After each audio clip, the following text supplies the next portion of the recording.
GeopByte. Welcome to GeopByte. Today I am here to take the remaining topics of relations and functions. Those topics have been covered in my previous classes. So today the topic is some important functions and their graphs. So we will cover these 7 functions and their graphs in this video, and we'll check out how these functions are represented in the graphical method. So these functions are really important because you will come across these kind of functions in other subjects also, like physics or chemistry, where you will have some f of x and there will be a function related to it and you have to plot the graph. So the first function is identity function. Identity function, by the name itself, it's identical. F of x equal to x. We know that f of x equal to y. F of x is my y and y is equal to x. That is what my identity function says. So how will the graph be? So we will plot the graph. This is how we plot the graph. My y is equal to f of x. So if x is 1, this is same. F of x and y are same and x equal to x. So if x is 1, my f of x is also 1. If this is 2, this is also 2. If it's 0, this is also 0. If it is minus 1, it is also minus 1. So how will my graph look like? If this is y, minus y, x, minus x. Never forget to put the arrows and label the x-axis and y-axis properly. So this is my origin. So what is x equal to 1? It will be somewhere here.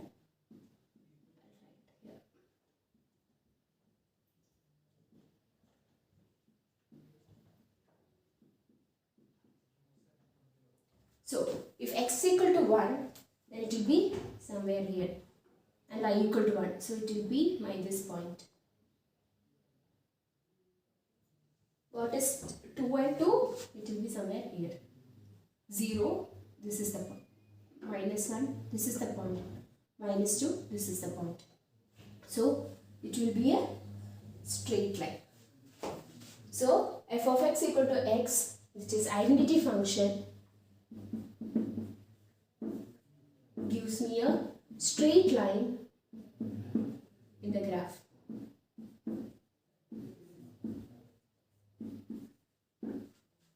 So that means whenever there is a change in y, whenever there is a change in y, the same change happens in x also. So you will come across these kind of functions in chemistry or in physics, and this will produce a straight line graphs. Now we have the next function, that is constant function.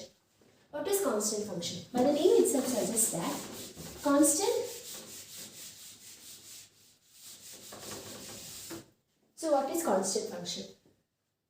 F of x equal to a constant. So it can be any constant. I'll represent it as c. So if f of x equal to y and I say that my y is equal to 2, then if I represent in the graph,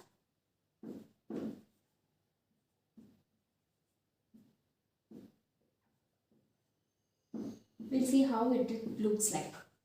So y is 2. So my y-axis is 2. Be it any x, for any value of x, I'll get the same value as 2. So this will be a graph parallel to x-axis.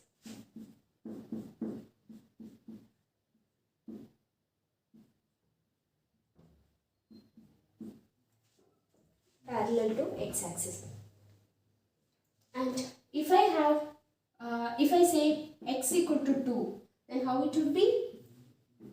X is 2 now, so this will be 2. So it will be parallel to y-axis.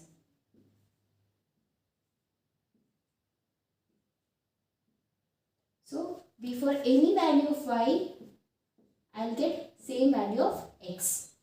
So that is my constant function. So any change in y does not change my x value, or any change in x value does not change my y value. It will be constant throughout. So that is the constant function. Now we have the third category, that is polynomial function. So what is polynomial function? Polynomial, we know that f of x can be represented as this one, a0 plus a1x plus a2x square up to any power of x. Any power of x you can represent. This is a polynomial function. Some functions can be like x cube plus 2x plus 1 or is equal to x square, f of x equal to x raised to 4 plus x square plus 2. So these are my polynomial functions. They have a power term and they have a constant term, coefficient term which is of x or x coefficient. So how we will represent this? For example, if my y is equal to x square, what is y? F of x equal to y. Okay. So how will I represent this? So if x f of x. So if x is 1, my y is 1. If x is 2, my y is 4. This is 0, then my y is 0. If this is minus, still it's square. So it will be, if it is minus 2, it will be still 4. Right? So how will I represent it? The graphical form.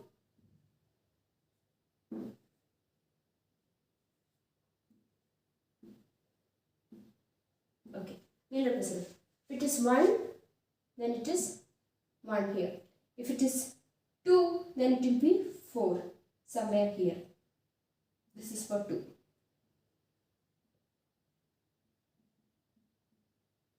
We can see that minus 2 also it is somewhere here, 4. This is my 4. Then my graph is kind of a parabola. See? So this is a parabolic graph. So if this is y equal to x square, you will get a parabolic graph. And there are many graphs like right-handed parabola, left-handed parabola, upward parabola is this, and there are also downward parabola. Any of this, with respect to y or x, you will get upward, downward, right or left parabola. So this is for y equal to x square. Now we have y equal to x cube is also there, and they will give another graph. If y equal to x cube, then they will give another graph. Somewhat like this. So you can plot it and find out how this graph looks like. Now we will go to the fourth one, that is rational function. So what is rational function? Rational function is any function where f of x is in the form of f of x by g of x and g of x is not equal to 0. If this is 0, this term blows up. So f of x by g of x, any function, you can write like f of x equal to 1 by x or f of x equal to 1 by x square. So these are the forms of f of x by g of x. Okay, we'll plot this f of x equal to 1 by x. So we'll write it. We'll see how the graph looks like. X, f of x. You can take the values of x as 0. It's there, it's as a condition. So it will be, if it's 1, it will be 1. Minus 1, it will be minus 1. If it is minus 2, it will be minus 0.5. And if it is 2, it will be 0.5. So this will be the 4 values when we give. We'll take just 4 values and we'll find out that our graphs does not have any value which touches the 0 point.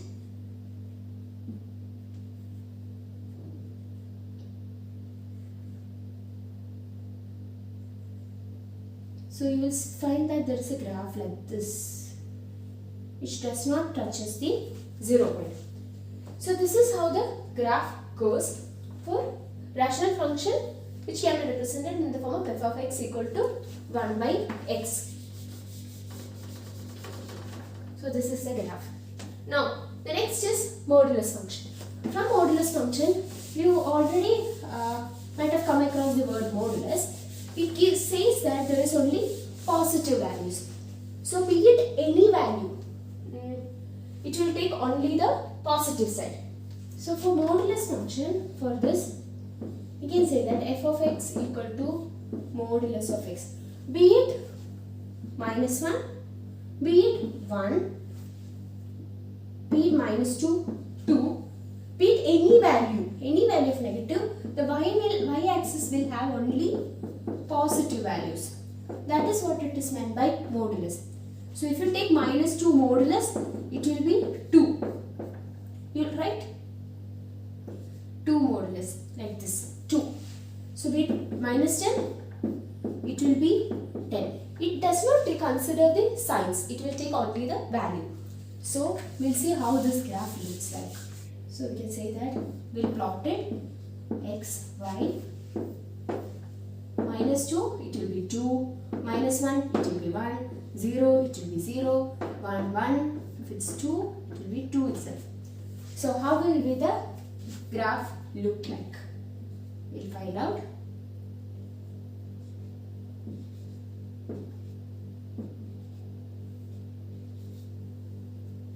So -2 is this side, +2 is this side. Okay. So be it any function, it will it will take the same value. So that is why it is having a straight line here and it's straight line here, because it takes only the magnitude, not the sign. So that is the modulus function. Now we will go to the sixth function, that is signum function. The name itself suggests that it does not take any value other than -1, 0 and +1. For any values of x which is less than 0, it will have only -1 as a function, and for 0 it will be 0, and for positive values all it takes is +1. This is kind of something which is we used in computers, because any higher values can be represented as just positive one, and but we don't have this. We have only these two bytes. So either +1 or 0. Only higher values will have +1 and all the lower values will be taken as 0. High and low will be there, no intermediate values. We can plot this.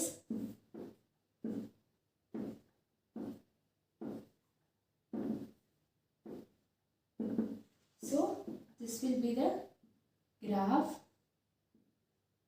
for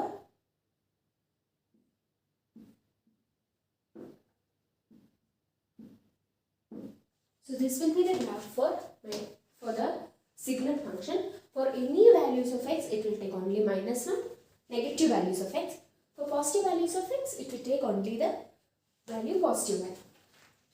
Now, the last function is greatest integer function. F of x equal to x. It is represented like this. So this x can take the value. For example, x equal to 1. Then I have defined as 1 less than or equal to x less than or equal to less than 2. So we have already learned what an open interval and a closed interval is. -5.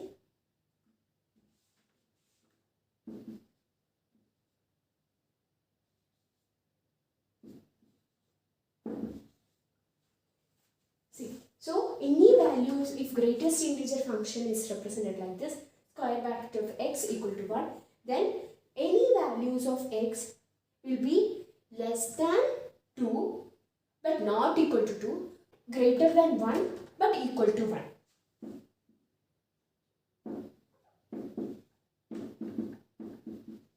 This will be represented as open in the interval 2 but closed in, this is open. This is open in the interval open at 2 but it is closed at 1. So this is the last function. Up to here, I think you have got all, I've covered all the functions, very important functions in your textbook. So the problems related to this chapter will be solved in the next video. Hope you guys are finding this video useful. Thank you for watching. Please do like, share and comment and subscribe to GeopByte. Thank you. GeopByte.